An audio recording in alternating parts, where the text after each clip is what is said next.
नमस्कार, आप देख रहे हैं भारत टुडे न्यूज। देश दुनिया की ताज़ा खबरों के लिए चैनल को सब्सक्राइब करें और बेल आइकन दबाएं। आइए शुरू करते हैं आज की बड़ी खबरें। मध्य पूर्व में तनाव चरम पर, ईरान और इजराइल के बीच मिसाइल और ड्रोन हमले जारी। कई शहरों में अलर्ट जारी किया गया है। तेल सप्लाई प्रभावित होने से वैश्विक बाजार में उथल पुथल और ऊर्जा संकट की आशंका बढ़ गई है। भारत में भीषण गर्मी की चेतावनी। मौसम विभाग ने कई राज्यों में हीट वेव अलर्ट जारी किया। तापमान 45 डिग्री के पार जा सकता है, जिससे स्वास्थ्य और बिजली मांग पर असर पड़ने की संभावना है। वैश्विक तेल कीमतों में तेज उछाल। प्रति बैरल $100 के करीब पहुंची कीमतें। इसका असर भारत समेत कई देशों की अर्थव्यवस्था और महंगाई पर देखने को मिल सकता है। अमेरिका ने अपने नागरिकों के लिए वैश्विक यात्रा सलाह जारी की। मध्य पूर्व संकट के कारण कई देशों में सुरक्षा जोखिम बढ़ा। यात्रियों को सतर्क रहने और अनावश्यक यात्रा से बचने की सलाह दी गई है। भारत में पेट्रोल डीजल कीमतों पर दबाव बढ़ा। सरकार टैक्स कटौती और सब्सिडी विकल्पों पर विचार कर रही है ताकि आम लोगों को राहत मिल सके। नोएडा इंटरनेशनल एयरपोर्ट के पहले चरण का उद्घाटन। उत्तर भारत की कनेक्टिविटी को बड़ा बढ़ावा। इससे व्यापार, पर्यटन और रोजगार के नए अवसर खुलने की उम्मीद है। भारत ने ऊर्जा संकट से निपटने के लिए कोयला उत्पादन बढ़ाने और सौर पवन ऊर्जा परियोजनाओं को तेजी देने का फैसला किया।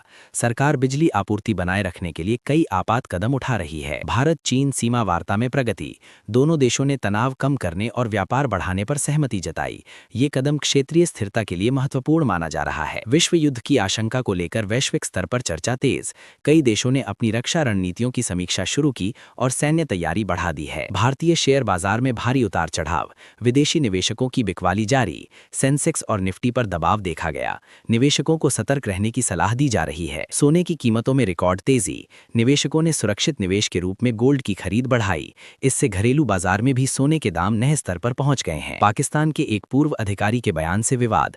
भारत के प्रमुख शहरों को लेकर धमकी भरी टिप्पणी के बाद कूटनीतिक तनाव बढ़ गया है। भारत सरकार ने बिजली संकट से बचने के लिए बड़े पैमाने पर कोयला भंडारण की योजना बनाई। गर्मियों में बिजली की मांग रिकॉर्ड स्तर पर पहुंच सकती है। टेक सेक्टर में बदलाव। भारतीय स्टार्टअप्स में निवेश फिर बढ़ने लगा है। कई युवा उद्यमी विदेश से लौटकर भारत में नए बिजनेस शुरू कर रहे हैं। ब्रिटेन में बच्चों के लिए सोशल मीडिया नियम सख्त करने की तैयारी। स्क्रीन टाइम सीमित करने और सुरक्षा बढ़ाने के उपाय किए जा रहे हैं। वैश्विक बाजार में अनिश्चितता। निवेशकों में डर का माहौल। कई देशों की अर्थव्यवस्था पर दबाव और मंदी की आशंका जताई जा रही है। आधार को स्मार्टफोन में अनिवार्य रूप से जोड़ने के प्रस्ताव पर विवाद। प्राइवेसी और डेटा सुरक्षा को लेकर कंपनियों और विशेषज्ञों ने चिंता जताई है। अंतर्राष्ट्रीय व्यापार प्रभावित। हॉर्मुज जलडमरू मध्य में तनाव के कारण शिपिंग लागत बढ़ी और सप्लाई चेन पर असर पड़ा है। भारत में निजी निवेश को बढ़ावा देने के लिए नई नीतियां तैयार। इंफ्रास्ट्रक्चर और ऊर्जा क्षेत्र में बड़े प्रोजेक्ट्स की योजना बनाई गई है। रूस यूक्रेन युद्ध और मध्य पूर्व संकट के चलते वैश्विक राजनीति में अस्थिरता बढ़ी। कई देशों के बीच नए गठबंधन बनने की संभावना है। एयरलाइन सेक्टर में बड़ा अपडेट।